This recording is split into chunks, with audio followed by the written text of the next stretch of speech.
Salam değerli şagirdlər, xoş gördük sizləri. Sizlərə bugün MHM Test Bankından şifa xalq ədəbiyyatını izah edəcəm. Başlayaq testlərimizə. Deməli, hansı janrla bağlı xüsusiyyət verilməyib? Baxsaq, qəhrəman əksər hallarda ideallaşdırılır. Bu nağıllara aid olan xüsusiyyətdir. Çünki niyə əksər hallarda? Çünki məsələn, heyvanlar haqqında olan nağıllarda qəhrəman ideallaşdırılması yoxdur. Ona görə əksər hallarda ideallaşdırılır deyirik. Əfsanəvi şəxsiyyətlərin həyatı ilə bağlı hadisələr əks oluna bilir.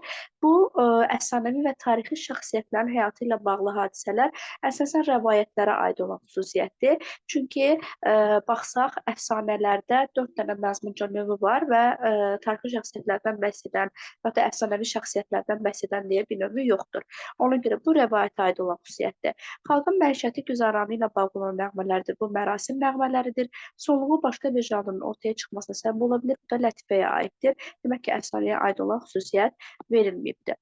Daha sonra ikinci suala baxırıq. Klasteri tamamlayacaq fikirləri seçin. Deməli dostlar, ikinci sualımızda şifa xalq ədəbiyyatı haqqında ümumiyyətlə klaster elə bir test nümunəsidir ki, bəzən klasterə verilən fikir tamamilə səhv verilə bilər. Biz onu səhv davam etdirməliyik. Bəzən də düz fikir verilə bilər. Biz onu düz olaraq davam etdirməliyik. Burada bayatı yalnız şeir janrı kimi çıxış edir deyir. Bu artıq yanlış fikirdir. Yanlış fikirdirsə biz bunu yanlış deyə davam etdirməliyik. MHM-nin arxasında cavab 3-4 gəlib. Bu yanlışdır. Cavab burada A variantıdır. Niyə? Çünki bilirik ki, bayatı həm şeir janrıdır, həm şeir şəklidir. Bu yanlış fikirdir. Yanlış davam etdirdiğimiz zaman holavarların əkinciyə müraciətlə oxunması onu sayıcı sözlərdən fərqləndirir. Xeyr, əkinciyə yox, öküzə əsasən müraciətlə oxunur. Daha sonra atalar sözləri yanılmacılardan fərqli olaraq həm nəzm, həm nəsrlə yazılır. Xeyr, həm atalar sözləri, həm yanılmacıların hər ikisi həm nəzm, həm nəsrlə yazılır. Ona görə bu ikisi də səhv fikirdir.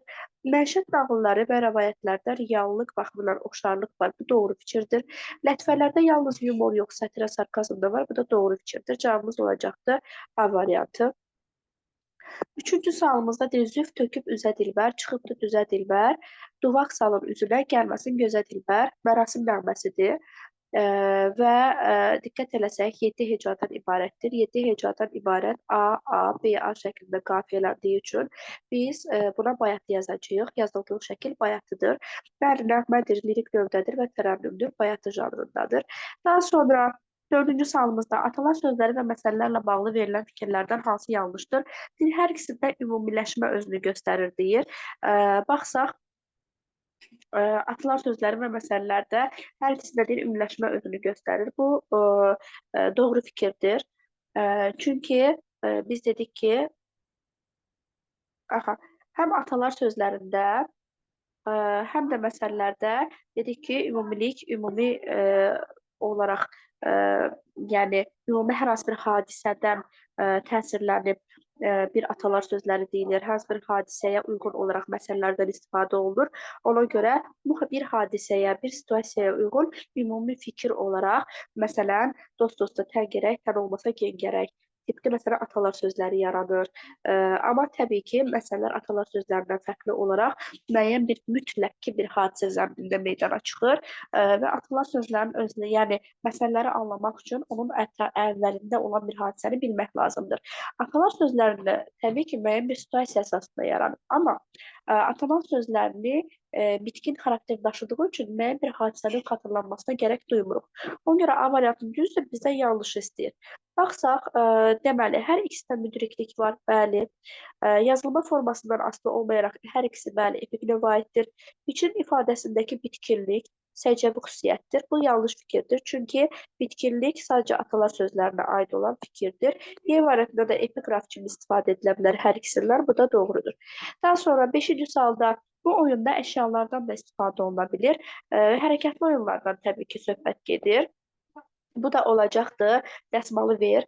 Çünki lal dinməz, əl üstə kimin əli uçdu, oturaq oyunlara aiddir. 6-cı sualımızda nəğmələrlə bağlı verilən fikirlərdən doğru olanı istəyir bizdən. Baxsaq, A variantında deyir ki, Laylalardan fərqli olaraq oxşamalarda ananın övladının gələcəyi ilə bağlı ümidləri öz əksini tapır. Bu səhv fikirdir. Çünki həm laylada, həm oxşamada hər ikisinin zaten oxşar cəhəti budur ki, hər ikisində ananın övladının gələcəyi ilə bağlı ümid və arzuları var. Ona görə də bu səhvdir burada. Uzun zaman yağan yağışın kəsməsi üçün bəli, qodu-qodu nəğməsi ifa edilir. Bu doğru fikirdir. Sayıcı sözləri qoyuculuqla bağlı nəğmələrdir. Bu hissəsi düzdür. Amma burada qoyun, çəpiş, qodak kimi deyir sözlərə yer verilir. Bu xodak səhvdir. Çünki xodak holavarlarda olur. Mahnılar ümumi musiqi havası olması ilə nəğmələrlə fərqlənir. Ümumi musiqi havası yox. Özünə məxsus musiqi melodiyasından söhbət gedir. Özünə məxsus. Çünki məsələn bütün mahnıların ümumi bir musiqisi var. Yox. Hər mahnının öz məzmununa uyğun, öz stilinə uyğun bir musiqi melodiyası var. Daha sonra nəğmələr formaca deyir, sabit olurlar. Formaca deyir, sabit olurlar. Xeyr, dəyişkən olurlar. Yəni yalnız ikilik, xeyr, nəğmələr həm ikilik, həm də dörtlük şəklində ola bilirlər. Daha sonra 7-ci sualda nağıllarla bağlı olan hansı fikirdir, yanlışdır. Baxsaq, deyir ki, nağıllarda allegoriyaya yer verilə bilər. Bəli, allegoriya nağıllarda da ola bilər. Məsələn, biz buna misal olaraq heyvanlar haqqında nağılları misal göstərə bilərik. Haqsızlıq və ədalətsizliklə mübarizə motivləri məişət nağıllarında özünü göstərir. Bu səhvdir. Haqsızlıq və ədalətsizliklə mübarizə əsasən heyvanlar haqqında nağıllarda özünü göstərir. Daha sonra bəzi nağıllarda məzmun etibarilə əfsanələrlə yaxınlıq özünü göstərir. Bəli, bu sehirli nağıllara aiddir.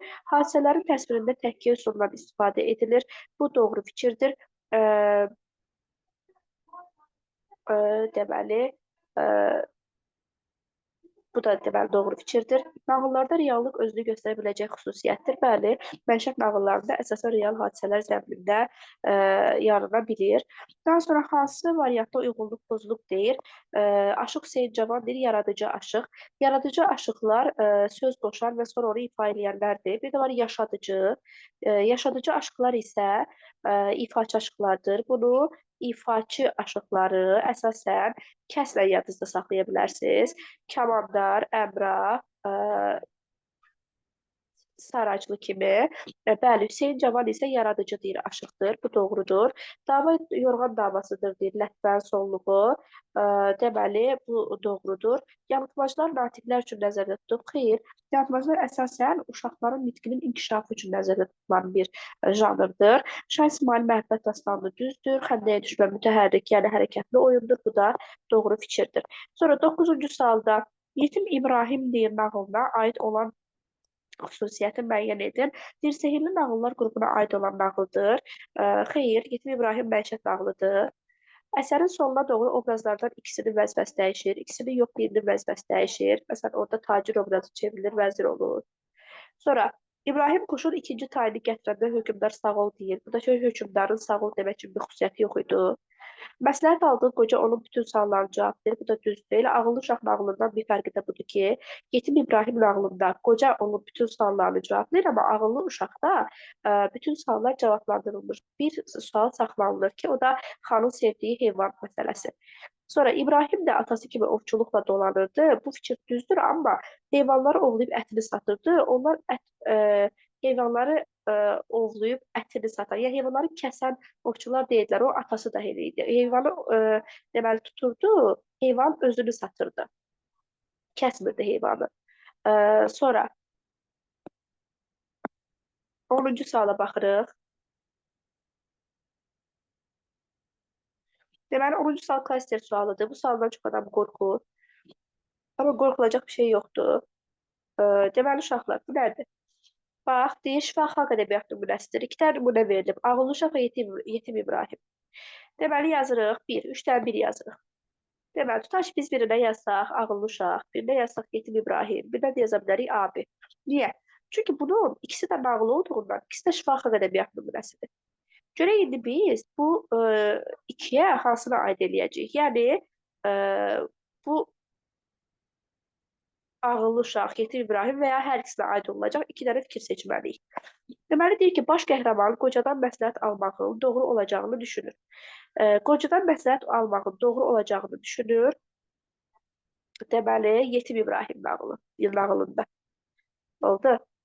Daha sonra, Qoca əsərin qəhrəmanının bütün suallarını cavablayır. Məsələn, ağıllı uşaq nağılında bütün suallar cavablandırılır. Ona görə birbaşa bunlar getdi. Oldu mu? 2-yə D və Y uyğun. Bütün suallar cavablanır Yetim İbrahim nağılındakı İbrahimin.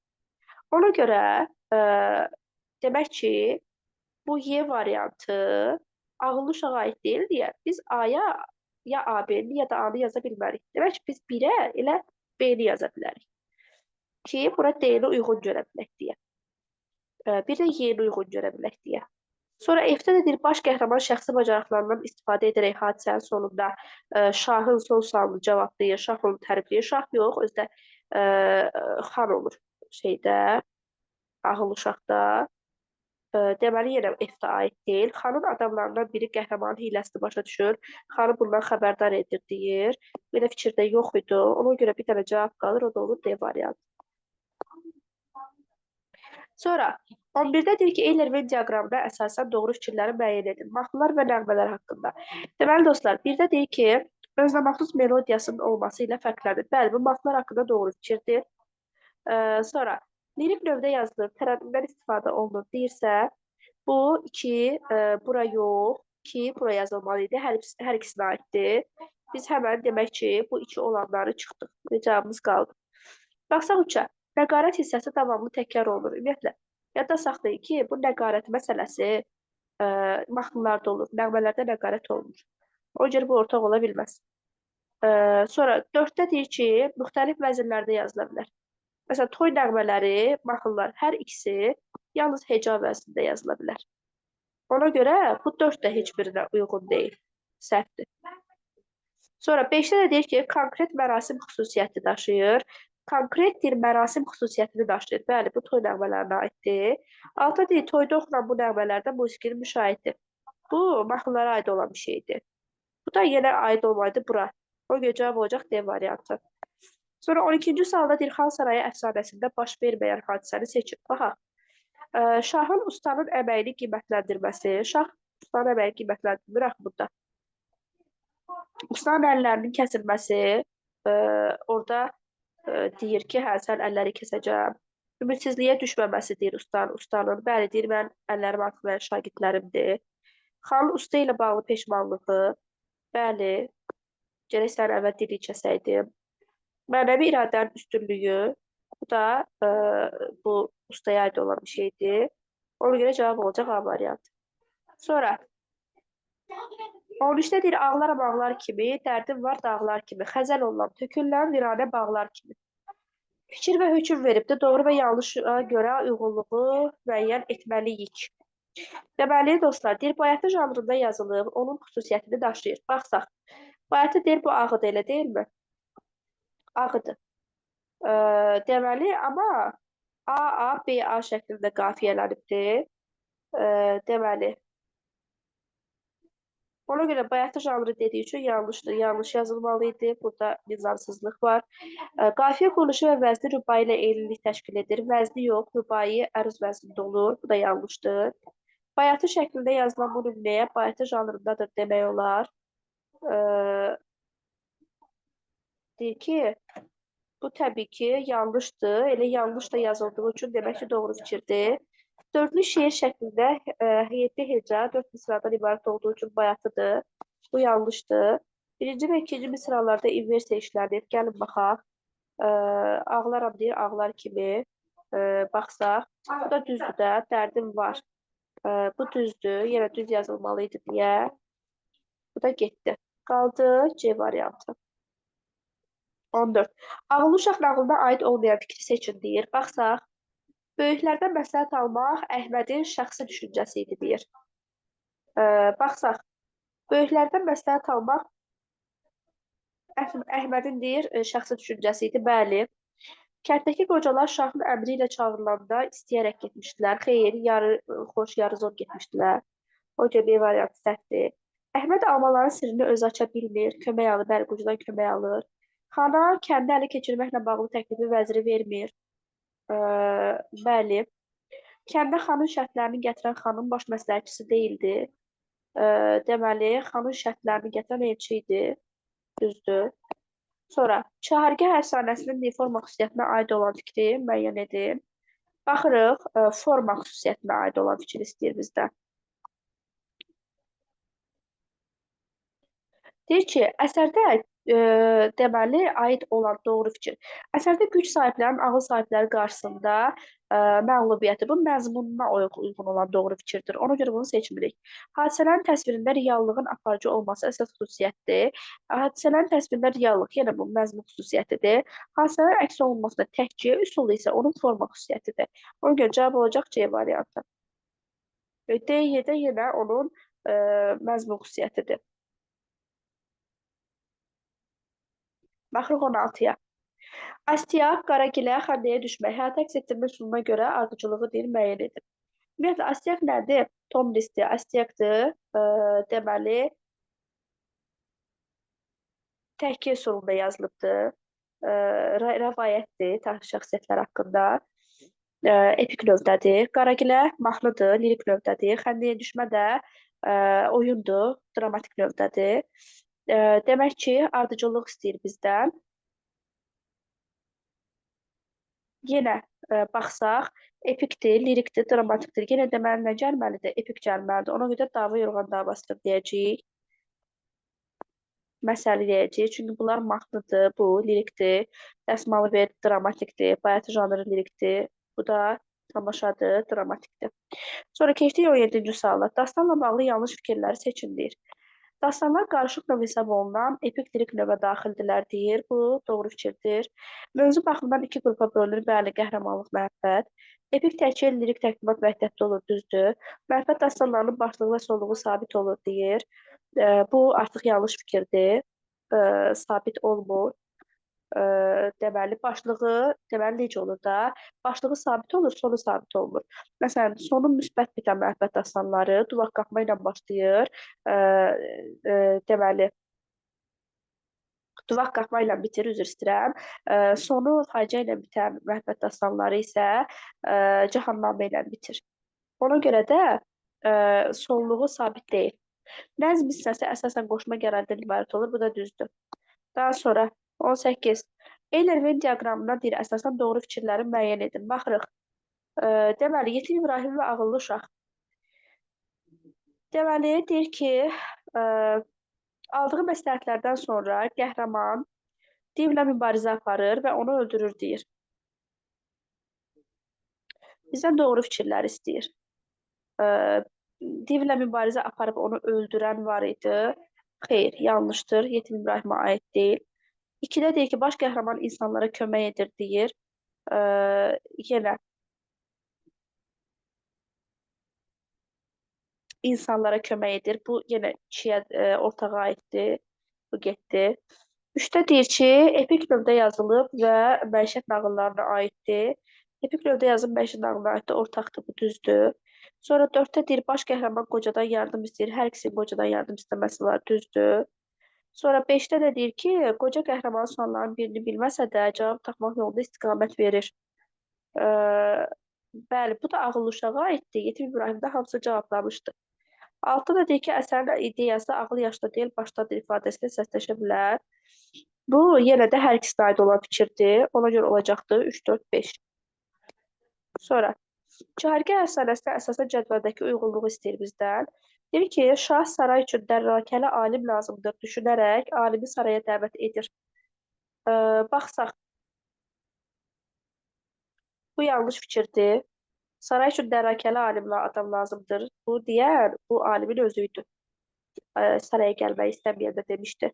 Alim təklifi rədd etməsi, alimin təklifi rədd etməsi hökmdarda ona qarşı münasibətin dəyişməsinə səbəb olur. Bəli, hökmdar onu nankör adlandırır, düzdür. Alim kərvana qoşulmaq təklifindən şərtli yanaşır. Deməli, baxsaq, bu düz fikirdir axı. Bəli, şərtli yanaşır. Özgəyə bir quyu qazan özü düşər ifadəsi əsərdə alimin simasında əyləşdir. Xeyr. Bu, şahın adamların simasındaydı. 2-4. Bir də vəzirin simasındaydı, əsasən. Sonra, Yetim İbrahim nağılı ilə bağlı verilən müqayisələrdən hansı doğru deyildir? Baxsaq, ağıllı uşaq nağılı kimi müsbət sonluqla yekunlaşır deyir. Bu doğrudur. Dəqiqə qələm seçim. Aha. Doğrudur. Rəvayətlər kimin təhkiyə əsasında yazılıb, süjet xətti var deyir. Bu da doğru fikirdir. Çahargah əfsanəsi kimin şifahi xalq ədəbiyyatı nümunəsinə daxildir, düzdür. Lətifələr kimin sonluğun başqa bir janrın ortaya çıxmasına səbəb olur. Bu artıq səhvdir. Sonra İbrahim də atası kimi heyvanları öldürməklə pul qazanmırdı, qazanmırdı öldürməklə, bəli, sadəcə ovlayıb satırdı. Yəni ki, ələ keçirib satırdı. Sonra dəsmalı ver oyununa aid olan xüsusiyyətləri seçin. Mütəhərrik oyundur, bəli, yəni hərəkətli oyundur. Fərdi şəkildə icra edilir, səhvdir. Əşyalardan bəli, dəsmaldan istifadə edilir. Oturaqda xeyir, deməli cavabımız olacaqdır, Y variantı. Sonra 22. Deyir ki, Çahargah əfsanəsinin məzmununa əsasən doğru fikirləri müəyyən edin. Çahargah əfsanəsinin məzmununa əsasən doğru fikirləri müəyyən edin, deyir. Deməli, neçənci sualdayıq? 22-ci sualdayıq. Aha. Deməli, vəzir alimi əlləməlikdə deyir, günahlandırır. Vəzir yox. Şah alimi əlləməlikdə günahlandırır. Şah obrazı. Şah deyəndə xan obrazı. Sonra B variantında isə şahın əmri ilə bütün suallar alimə verilir. Bütün suallar yox. Axırda axı birinci sualdan sonra zaten sual verə bilmirlər. Pərt olurlar. Alimin təklifi rədd etməsi vəzirin ürəyincə idi. Vəziri deyir ürəyincə idi. Belə bir şey yoxdur. Sonra alimin cavabını şah sayğısızlıq kimi qəbul edir. Bu doğrudur. Kərvan başçısının təklifi ilə alim zınqırovları dəyişir. Xeyr, alim öz təklifi ilə dəyişir bunu. Daha sonra 23-cü sualda deyir ki, hadisələrin düzgün ardıcıllığını hansı fikirləri seçməklə müəyyən etmək olar? Yetim İbrahim nağılına aid. İbrahim gözəl bir quş tutur. Baxsaq, cavablara baxaq görək necə verib. Aha. Deməli, neçənci sualdır? 23. Deməli, gözəl bir quş tutur. Dalınca deyə bilərikmi ki, bəli, İbrahim sonra yumurtaları tacirə satır deyə bilərik. İbrahim yumurtaları padşaha satır daha sonra. Sonra bir baş verir. İbrahim quşları gətirib şaha verir. Daha sonra şah Səməngül gətirməsini İbrahimə əmr verir. O görə cavab olacaqdır B variantı. Sonra 24-cü suala baxırıq. Epik növün şifahi xalq ədəbiyyatındakı janrları ilə bağlı verilmiş fikirlərdən biri doğru deyil. Baxsaq. Aha. Deməli, deyir ki, epik növün şifahi xalq ədəbiyyatındakı janrları ilə bağlı verilən fikirlərdən biri doğru deyil, deyir. Baxsaq. Janrlardan biri başqa bir janrın yekunu kimi çıxış edə bilər. Bəli, deməli, lətifələrin sonluğu məsələnin yaranması üçün səbəb ola bilər. Bu doğrudur. Rəvayətlərdə də əfsanələr kimi təkkəyə yer verilir. Həmçinin onlar da nəsrlə yazılır.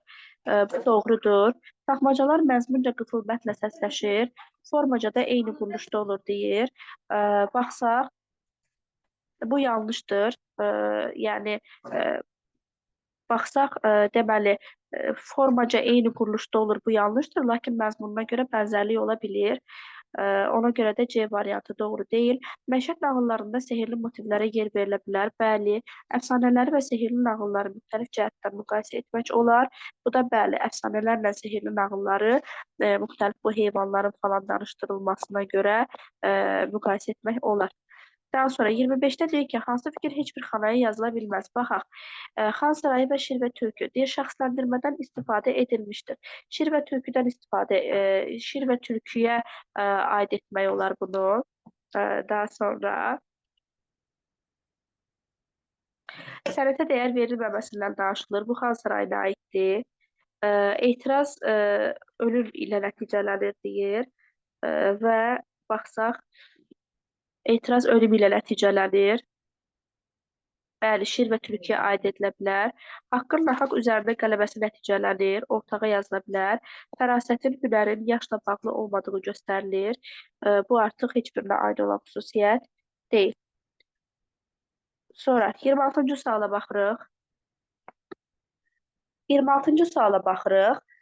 Deyir ki, tarazlığı hansı fikirlərlə bərpa etmək olmaz? Baxsaq, deməli bu tərəfdə nurəli kişiyə aid olan xüsusiyyətlər verilib, bu tərəfdə isə, sağ tərəfdə isə İbrahimin atasına aid olan xüsusiyyətlər verilib. Deməli biz bu tərəfi tarazlaşdırsaq, nurəli kişiyə aid olan fikirləri yazsaq, tarazlıq bərpa olunacaqdır. Amma İbrahimin atasına aid olan xüsusiyyətləri yazsaq, tarazlıq getdikcə aşağı düşəcək, pozulacaq. Bizə də deyir ki, tarazlıq pozulsun. Deyir, oğluna ovçuluq etməməyi məsləhət görür. Bəli, deməli, nurəli kişi oğluna ovçuluq etməməyi məsləhət görür. Biri yazsaq tarazlıq qorunar, ona görə biri seçmirik. Ona görə həmən biz A və B variantlarını çıxdıq. Bir daha tüfəngdən istifadə etməyəcəyidir. Bu yenə nurəli kişiyə aiddir. Deməli, bu da tarazlıq, yəni gözlənilər deyə ikide də çıxdıq biz həmən. Daha sonra ovçu olsa da qan tökməkdən xoşu gəlməyən bu İbrahimin atası idi. Bu üçü buraya yazsaq tarazlıq pozular. Mərhəmət hissi onu öz işindən uzaqlaşdırır deyəndə bu yenə də nurəli kişiyə aid olan xüsusiyyətdir. Tarazlıq qorunar deyə bunu seçmirik. Xəstələnib öləndə İbrahimin atası idi. Deməli cavabımız olacaqdır C variantı. Daha sonra keçirik. Baxsaq 27-ci sualımıza, hansı əsərlərin hər ikisində də əsas obrazlar hökmdar tərəfindən nankorluqda ittiham olunur? Baxsaq Yetim İbrahim və Xan Sarayı, Yetim İbrahimdən nankorluq məsələsi yox idi. Sonra B-də deyir ki, Çahargah əfsanəsi, bəli, Çahargah əfsanəsində alim deməli şah tərəfindən nankorluqda günahlandırılırdı. Xan Sarayında da yenə də usta nankorluqda günahlandırılırdı. Ona görə cavab olacaq B variantı. Sonra hansı obrazın peşman olması müsbət yox, mənfi anlamdadır? Burada təbii ki, Xan Sarayı əfsanəsindəki xan obrazının peşman olması mənfi anlamdadır. Çünki xan orada deyir ki, ustaya gərək sənin əlini yox, birinci dilini kəsəydim. Ona görə də cavab olacaq B variantı. Sonra deyir ki, 29-da Əhməd ağıllı uşaqdakı Əhməd və də İbrahimin oxşar xüsusiyyətlərini müəyyən edir. Hər ikisi deyir qocadan məsləhət alır. Bəli, hər ikisində qocadan məsləhət alma var idi. Cavab elə A variantıdır. Sonra Yetim İbrahim nağılına əsasən cədvəldəki uyğunluğu müəyyən edin deyir. Deməli, burada deyir ki, İbrahim taciri gütməyə başlayır və demək ki, bir də orada deyir ki, nimçədə bir dəstə səməngül böyüdü. Səbəb və nəticədəki uyğunluğu gözləməliyik biz. Demək ki, qələmi götürək. Aha. İbrahim taciri gütməyə başlayır və nəticədə İbrahim divin bağında gülün toxumunu səpir. Və deyir, İbrahim taciri gütməyə başlayır. Deyir ki, Xurşudun burnundan bir damcı qan düşdü, yox. İbrahim divin bağında gülün toxumunu səpdi. Bəli, B uyğundur. Daha sonra nimçədə bir dəstə səməngül böyüdü deyir. Bu da olacaqdır. Bəli. Tacir İbrahimi təriyə salır. Baxsaq, İbrahim yumurtanı birbaşa şaha satır və tacir yumurtanı baha qiymətə almağa məcbur olur. Elə A variantı olacaqdır. Deməli, bəli. Tacir İbrahimi təliyə salır və nimçədə deyir, bir dəstə səməngül böyüdü. Burada da deyir ki, bəli, İbrahim taciri gütməyə başlayır və İbrahim divin bağında gülün toxumunu səpdi. Bu fikirlər daha uyğundur, ona görə cavab olacaqdır B variantı.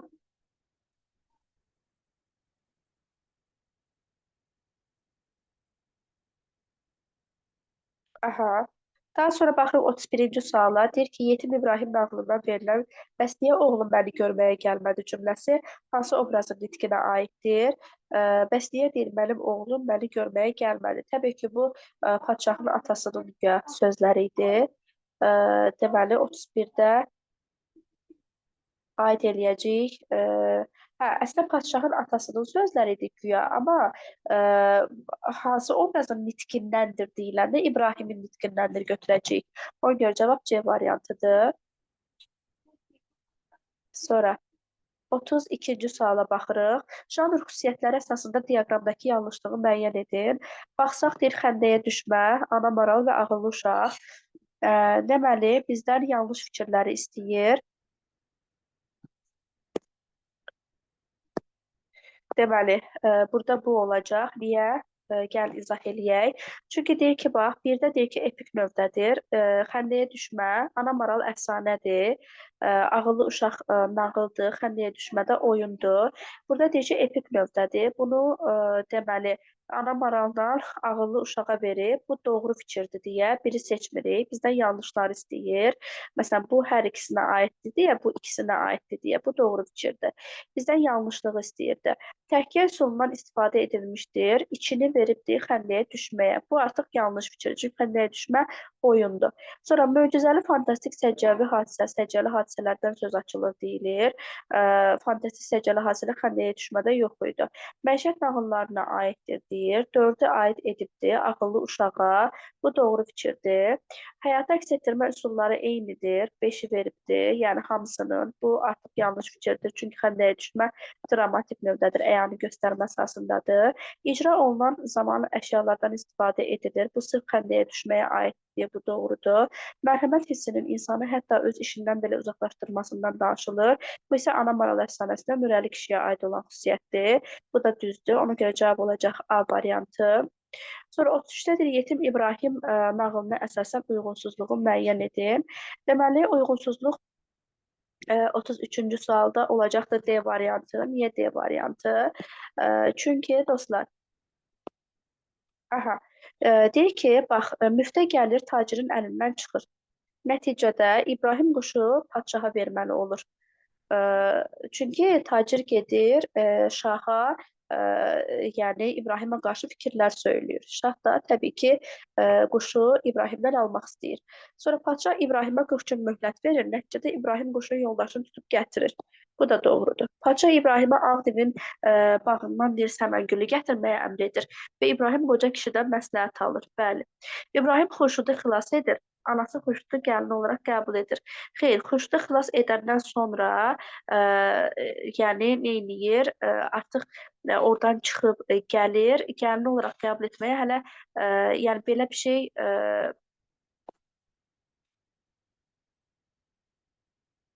yox idi. Sonra 7-də də deyir ki, Xurşud İbrahimə Səməngülün sirrini açıb deyir. Və İbrahim də padşaha xonça aparır. Bu da artıq doğrudur. Sonra 34-cü sualımızda deyir ki, biri hadisənin gedişatında mühüm rol oynamır deyir. Ağıllı uşaq nağılında. Deyir ki, xanın öz adamlarını başına yığıb kəndi tutmaq üçün tədbir istəməsi. Deməli, bu mühüm rol oynayır təbii ki, hadisənin gedişatında. Adamlar yığıb tədbir istəyir. Tədbirə görə artıq qərar alınır ki, kənddəki qocaları gətirsin, müdrik qocaları və bundan da sonra hadisələr, elə əsas hadisələr başlayır. Əhmədin meşədən odun qırıb qocanın həyətinə gətirməsi isə gedişatda mühüm rol oynayan bir şey deyil. Qocanın yanına getməsi də mühüm idi, şərti olduğunu xana bildirməsi də mühüm idi. Əhmədin kəndlərindəki çobanın yanına gedib əhvalatı danışması da mühüm hadisə idi. Daha sonra baxırıq 35-ci suala. Deyir, saat əqrəbi istiqamətində düzülmüş hansı epizod hadisələrin gedişatında mühüm rol oynamır? Deyir ki, Çahargah əfsanəsi, deməli, əfsanəsi əsasında. Bir də deyir ki, hökmdarın alimə möhlət verməsi. Gəlin, baxaq. Bu mühüm idi təbii ki, 3 gün möhlət verir. Sonra vəzirin deyir 40 gün möhlət istəməsi.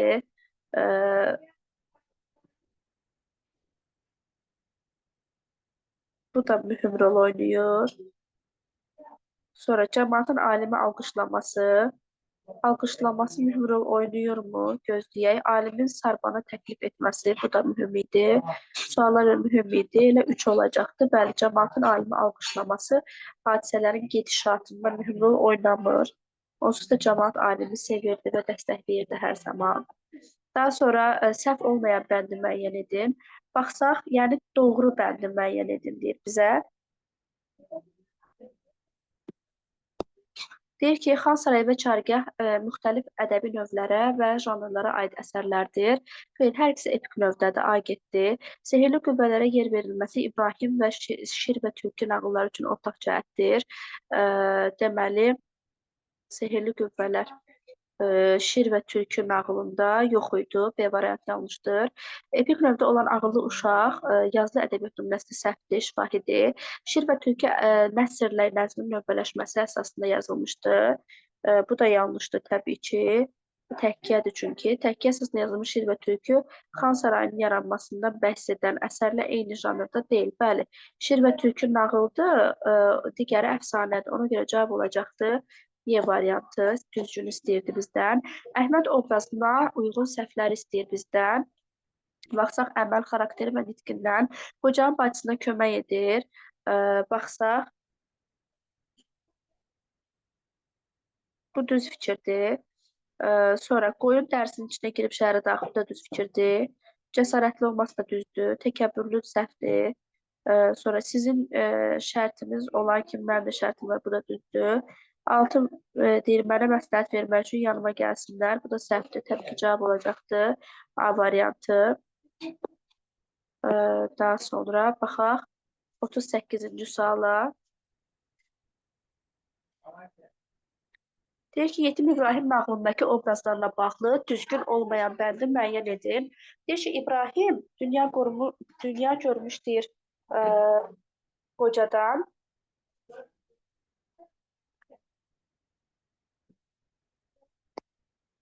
Deməli, məsləhət olan gözü tox bir obrazdır. Bu təbii ki, doğru fikirdir. Bir dəqiqə mən zaryadkaya taxım davam edək.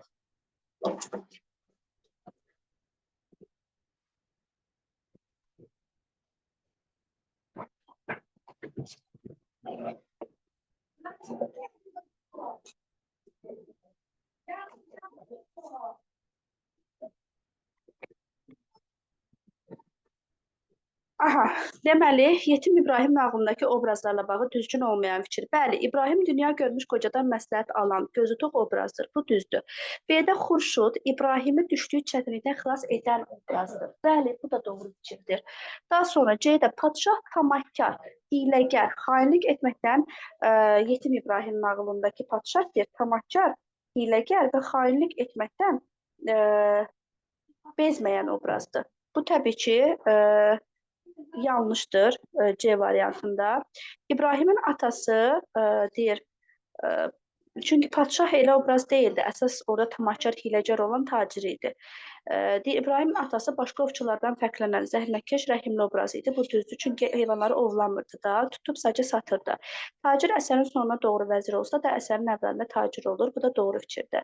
Daha sonra 39-da deyir, biri Yetim İbrahim əsərinin məzmununa aid deyil. Baxsaq, deyir ki, əsərdə paxıllıq, tamakarlıq kimi xüsusiyyətlər tənqid olunur. Bu doğru fikirdir. Tacirin simasında tənqid olunur.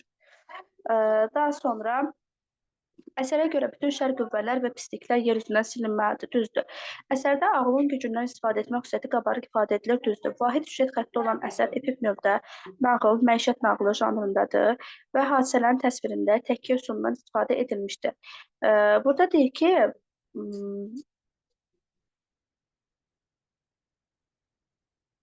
nağıl janrındadır, tamam, nağıl janrındadır, məzmununa aid olan xüsusiyyət deyil. Bu fikirlər düz fikirlər olsa da forma xüsusiyyətlərdir. Ona görə cavab D variantıdır. Y isə məzmun xüsusiyyətinə görə doğrudur. Ağıllı uşaq nağılına əsasən doğru fikri deyir, seçin. Baxsaq, burada deyir, xan qocaların hamısını onların öz xoşu ilə gətirdir. Bu səhvdir, çünki yarı xoş, yarı zor ilə gətirdir. Sonra B-də deyir, Əhmədin nənəsi ona almaların sirrini açır. Təbii ki, bu da yanlışdır.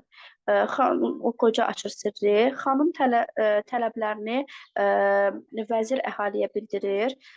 Burada da təbii ki, yanlış fikirdir. Deməli,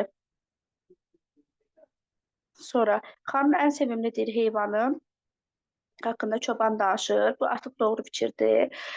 Çoban danışır. Əhməd deməli dərini geyinib çoban sürüyə qoşulur. Gəlir çobandan müxtəlif yollardan bunu soruşur. Əhməd deyir almaların sirrini özü açsa da səhvdir, almaların sirrini özü açmır. Qocadan öyrənir. Sonra deyir, ağıllı uşaq nağılı ilə bağlı səhv olmayan bəndi müəyyən edin. Deyir, əsərin ideyası Yetim İbrahim nağılının ideyasından oxşarlıq təşkil edir. Baxsaq, bu doğru fikirdir elə. İkisinin ideyası demək olar ki, ağıl yaşda deyil, başdadır. ola bilər. Əhməd qocanın bacısına yox, arvadına, xeyir, bacısına kömək edir. Əhmədin nənəsi ona şikəst olduğu üçün kənddə qalmış qocadan məsləhət almağı tövsiyə edir. Yox, şikəst olduğu üçün kənddə qalmış qocadan məsləhət almağı şikəst deyildi. Sadəcə o çox qocaydı, artıq yatalaq idi. Xan baş məsləhətçinin yox, vəzirin təklifilə kəndin qocalarını baş məsləhətçinin təklifi ilə olur. Xanın ən sevimli heyvan keçi olduğunu kəndlərindəki çobandan yox, xan çobanından öyrənir. Sonra 42-də deyir ki, çahərgah əfsanəsindən verilən cümlədə nöqtələrin yerinə hansı fikir yazıla bilər? Bu əsər qarşısındakı məğlubiyyəti göstərir. Deməli, bu əsər deməli qorxunun, yalanın yox, gücün, ağıl, deməli, 42-yə diqqət eləyək. Bəli, gücün, ağlın güc sahibləri qarşısındakı məğlubiyyətini göstərir. Y variantı olacaqdır burada. Sonra 43-də deyir ki, Xan Sarayı əfsanəsi ilə bağlı yanlış olmayan fikir.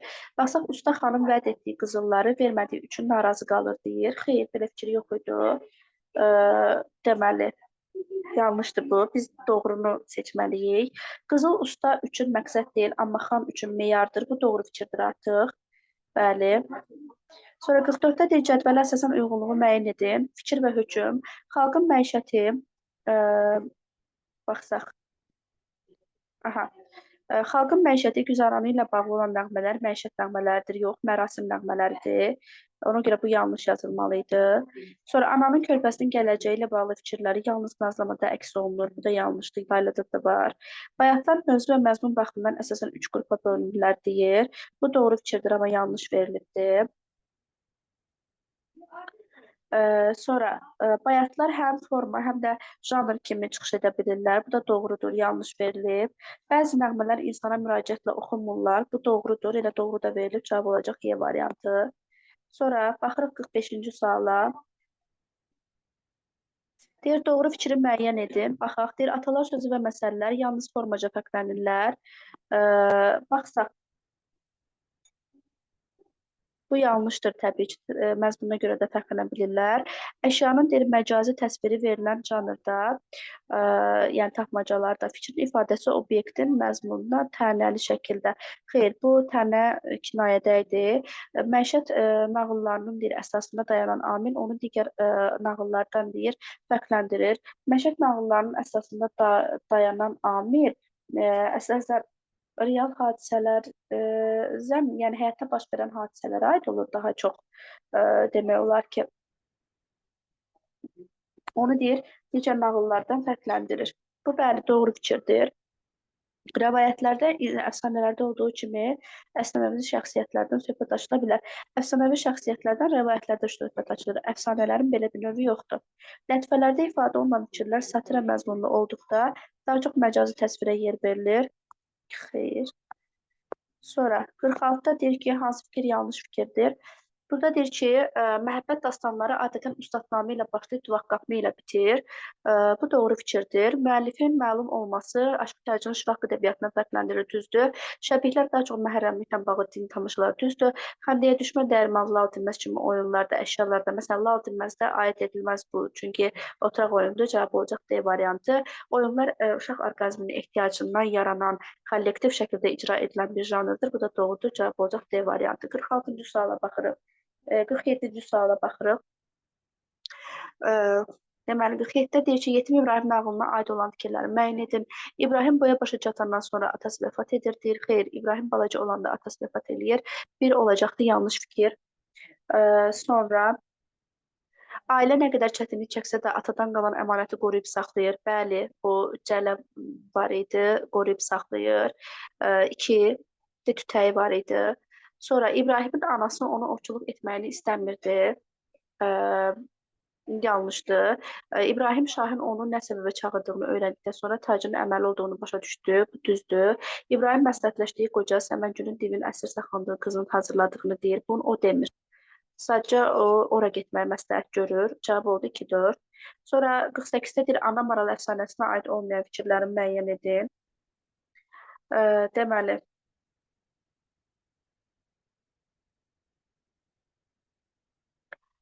deyir ki, Nurəli kişi ovdan qayıdarkən əhvalı pərşan idi. Bu düzdür. Özü ovçuluqdan əl çəkən baş qəhrəman övladına da bu yolu tövsiyə etmir, düzdür. Ovçuluq etmək Nurayı kişinin hobisi deyildi. Ailəsini dolandırmaq üçün edirdi. Düzdür. Burada da deyir ki, Nuraylı kişi əvvəlcə maralın balalarının olduğunu, özünü onlara çatdırmaq istədiyini hiss etmirdi. Yox, balaların olduğunu hiss elədi axı. Çünki deyir, o süd məsələsinə görə hiss elədi. Sonra Nuraylı kişi indiyə kimi ovçuluq etdiyindən peşmanlığını ifadə edir. Bu da düz fikirdir. Bizdən deməli nə istəyir? Səhv istədiyinə görə cavab olacaq təbii ki D variantı. Sonra 49-cu sualda ağıllı uşaq nağılına əsasən klasteri tanımlayan fikirlər deyin, müəyyən edin. Qələmi götürün. Aha. Burada dostlar deyir, qocadan məsləhət alınır. Aha. Sonra deyir ki, xan ətrafındakı bütün kəndləri, şəhərləri tamam eləmiş, yerində yeni şəhərlər saldırmışdı. Xeyr. Kənddəki qocaların aradan götürülməsi təklifini şahın vəziri irəli sürmür. Bəli. Sonra Əhmədin xanın xoşladığı heyvanı tapmaq üçün həmin şəhərə getməsinin lazım olduğunu qoca deyir. Bu da doğru fikirdir. Sonra Əhmədin kəndi azad etmək fikrinə kənd cəmaatı gülüşsə də fikir ağıllarına batır və ona inanırlar. Deməli, yəni əslində məcburiyyətdən göndərirlər də, başqa çarələri olmur. Cavab olacaq 2-3. Sonra 50-də deyir, şir və türkü nağılına əsasən demək olar ki, deməli, şirin xeyirxahlığı sonda çaqqalın ona xəyanət etməsi ilə yekunlaşır. Təbii ki, yanlışdır. Burada Y variantı olacaq. Şirin düşdüyü vəziyyət ona çox pis təsir etmişdir. Bəli. Sonra deyir, çargə əfsanəsinə əsasən hadisə və nəticə cədvəlindəki yanlış fikirləri müəyyən edin. Burada C variantı olacaq. Niyə C variantı olacaq deyəcəm. Deməli, deyir, hökmdar alimi sarayda görmək istəyir və nəticədə alim hökmdarın təklifini qəbul etmir, düzdür. Hökmdar şah səxavətinin qiymətləndirilməməsini nankorluq hesab edir və alimi cəmaatın gözünə salmaq üçün vəzirdən tədbir istəyir, düzdür. Alim vəzirin sualına cavabından sonra xanım bunu cavabsız qoymayacağını bilir. Alim bilmir, bunu cəmaat bilir. Sonra başqa ölçüyə qoşub onu göndərirlər. Onca bu səhvdir. Vəzir alimə ilk sualı verir, alim cavabından sonra başa düşür ki, onunla bacara bilmir. Düzdür. Atlılar alimin çərvanına yetişəndə eşitdikləri mahnıdan büküş olurlar. Hökmdarın tapşırığına riayət olunmur. Bu da düzgün fikirdir. Keçdik 52-ci suala. Dirxan sarayı əfsanəsində nöqtələrin yerinə yazıla bilən fikirləri müəyyən edin. Məsələn, bir də deyir ki, mənə A variantıdır burada. Niyə A variantıdır? Çünki deyir ki, Xan sarayı əfsanəsində birdə deyir, xan ustanın sadəcə əllərini kəsdirdiyi üçün peşman olur. Düzdür, gərək deyirsən, birini də kəsəydim. Xan sarayı əfsanəsində usta xanın qarşısında əyilmir, gerçəkliyi onu deməkdən çəkinmir, düzdür. Xan ustanın əlini kəsməklə onun yaradıcılıq qabiliyyətini bitirdiyini zənn eləyirdi, düzdür. Ustanın tikdiyi binadan xan məmnun qalsa da binanı ləğv etdirir, səhvdir. Xan inanırdı ki, ustanın şəhidləri, xan inanmırdı, bunu usta inanırdı. Ona görə cavab 1-2-3-dür.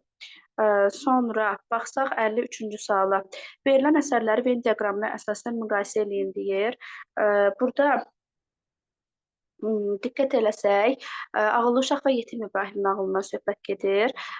Deməli, həyat hadisələrini əks etdirmə üsulu kimi təkkədən istifadə olunur. Bu hər ikisinə aiddir. Bir ortağa yazılmalı idi. Ona görə də bir yanlışdır. Burada B olacaqdır. Niyə B olacaq? Gəlin baxaq. Bir dedik ortağa yazılmalı idi. Sonra baş qəhrəman qoca ilə məsləhətləşir. Yenə ikisinə də aiddir. Bu getdi. Ağıl sahiblərinin üstünlüyü ifadə olunubdur. Bu yenə hər ikisinə aiddir, düzdür. Sonra 4-də baş qəhrəman öz ağlı ilə xanın vəzirini necə məğlub etməsi əks olunub. Bu çahargahda idi. Ona görə bu da yanlışdır. Sonra atası ovçu olmuşdu. Bu aiddir bəli Yetim İbrahimə. Ailənin dolaşımını baş qəhrəman təmin edirdi. Bu da düz cavab olacaq B variantı. Sonra 54-də deyir ki, nağıllara aid yanlış fikirləri seçin. Deyir, baş qəhrəman hər zaman ideallaşdırılır. Hər zaman yox, əksər hallarda ideallaşdırılır. Çünki heyvanlar haqqında nağıllarda ideallaşan qəhrəman olmur. Ona görə elə A variantı yanlışdır. Sonra 55-də deyir ki, hansı fikrin doğru olduğunu müəyyən edin. A-da deyir ki, rəvayətlərdən fərqli olaraq məişət nağıllarında həyatda baş verən real hadisələrdən təsvir edilir. Xeyr, rəvayətlərdə də real hadisələr var. Ona görə deməli 55-də A variantı yanlışdır. Sonra B-də bayatılan formaca 3 müxtəlif növ var. Bu da yanlışdır. Çünki məzmun 3 növ var. Qod-qodu uzun zaman yağışın yağması yox, kəsməsi üçün idi. C səhvdir. Səməndər qoşu rəvayətində o da inam, rəvayət yox, əfsanədir. Sonra burada Y-də də deyir ki, xalqın məişəti güzaranı ilə bağlı nəğmələr müxtəlif mərasimlərdə ifadə edilir. Bu düzdür, cavab Y variantıdır. 56-da deyir ki, cədvələ əsasən doğru fikirləri müəyyən edin. Deyir, Ağıllı Uşaq nağılı və Yetim İbrahim nağılından söhbət gedir burada. Deməli, ortaq və fərqli fikirlərə baxacağıq biz bərabər. Deməli, A-da deyir ki, Əhməd xanın sevimli heyvanını çobandan öyrənir. Çoban hökmdardan narazı olduğu üçün Əhmədə sirr açır. Xeyr, bu səhv fikirdir. Deməli, 2-də deyir, qocadan məsləhət almaq baş qəhrəmanın şəxsi düşüncəsi idi. Məsələn, Ağıllı Uşaqda şəxsi düşüncə deyil də, onun nənəsi məsləhət görür ki, getsin dən qoca qalıb. Yox, əslində Əhməd düşünür ki, burada məsləhət alacaq kimsə qalıbdırmı? Nənəsi də bir qocanın olduğunu söylüyor. Əslində hadisə belə davam edir. Deməli, qələmi götürüm. Bu da cavab B olacaqdır. Niyə? Doğru fikirlər istəyir bizdən. Deməli, gedib həmin qocadan almağı nənəsi deyir. Bu da səhvdir. Sonra 3-də deyir ki, baş qəhrəman deməli, ağlı sayəsində qocaları kəndi hücumlarının əlindən qurtara bilir. Bu bura aiddir. Sonra əsərin deyir, əsas konflikti sehirli qüvvə ilə baş qəhrəman arasında deyil. Deməli, sehirli qüvvə ilə baş qəhrəman arasında deyil deyir. Heç birinə aid deyil. 5-də deyir, hökmdar baş qəhrəmanı özünə məsləhətçi götürür. Bu da təbii ki, yanlışdır. Məişət nağıllarına aiddir. Epik növdə süjet xətti mövcuddur. Bu hər ikisinə aid olan doğru fikirdir. Cavab olacaq yalnız 6. Sonra 57-ci sualda da 3 sualımız qaldı. Baxaq. 57-də də deyir ki, Çargə əfsanəsi ilə bağlı verilmiş fikirlərdən doğru və ya yanlış olmaq baxımından digərlərindən fərqlidir. Gəlin baxaq. Deməli, nə deyir burada? Alimin deyir, hökmdarın təklifini rədd etməsi əsərin Zavyaska mərhələsinə təsadüf edir, deyir. Bəli, hadisələr burada mürəkkəbləşir. Sonra əsərdə yalnız 3 obrazın dilindən danışığa yor verilib, alim, vəzir, düzdür. Vəzir düşünür ki, çünki digər obrazlarda o kərvanbaşıdır falandır, təkkiyətçi dilindən danışılır, müəllifin dilindən. Vəzir düşünür ki, alimin cahilini sübut edib xalqın gözünə salmaq lazımdır.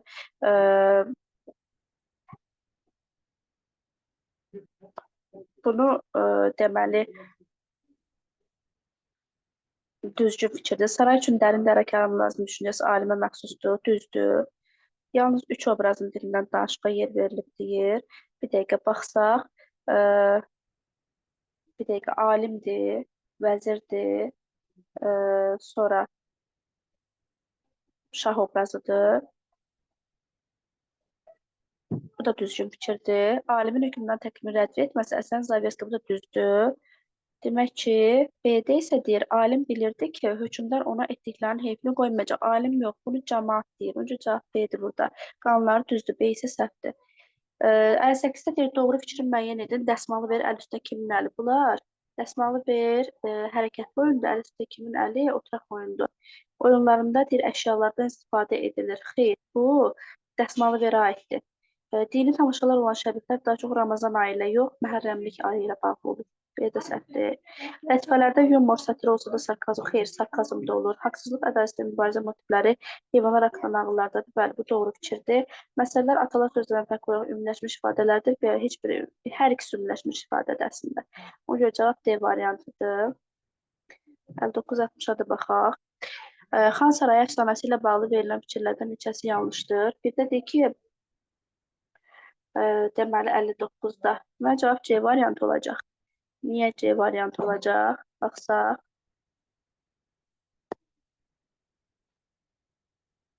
Çünki orada deyir ki, fikirlərdən neçəsi yanlışdır. Usta xana tikdiyi saraydan daha yaxşısını tikdiyi üçün xan onu cəzalandırır. Xeyr. Deməli, usta sarayı tikir, xan istəyir ki, ən gözəli bu olsun. Xan soruşur ki, bundan da gözəlini edə bilərsənmi? Usta deyir ki, bəli, hələ tikməyibdi, amma edə bilərəm deyir. Ona görə bu yanlışdır. Sonra saray tikməyə təşrif edəndə xan ustanın təklifi ilə razılaşır. Bu düz fikirdir. Usta xanı qədir bilməz nankör adlandırır, sənətini qiymətləndirmədiyini düşünürdü. Qədir bilməz nankör adlandıran xan idi. Səhvdir. Ustanın düşüncəsinə görə tikilən sarayda xan xoşbəxt olmayacaq, ora onun üçün qəbir mahiyyətində olacaq idi. Sonra əsər dramatik növün ünsürlərindən istifadə olunmuşdur, təkcə faciədir. Dramatik növün ünsürlərindən istifadə olunmuşdur. Bu düzdür də, dialoq var burada, ona görə deyir. Təkcə faciədir, bu da düzdür. Deməli, burada iki dənə səhv fikrimiz var. Əslində, burada 3 ilə 4-ə bir daha baxsaq, usta xanı qədir bilməz nankörə adlandırır, sənətini qiymətləndirmədiyini düşünürdü. Əslində, bu düzdür. 4 səhvdir. Çünki ustanın düşüncəsinə görə tikilən sarayda xan xoşbəxt olmayacaq, onun üçün qəbir mahiyyətində olacaqdır. Yox. Ona görə 2 dənə yanlış fikrimiz var. Sonra 60-da da deyir ki, Yetim İbrahimin nağılına əsasən deyir, cədvəldən uyğunluğu müəyyən edin. Doğru və yanlışa baxırıq. Bir də deyir ki, taciri tanıyanlardan biri İbrahimin gözünü açır və İbrahim taciri təqib edir.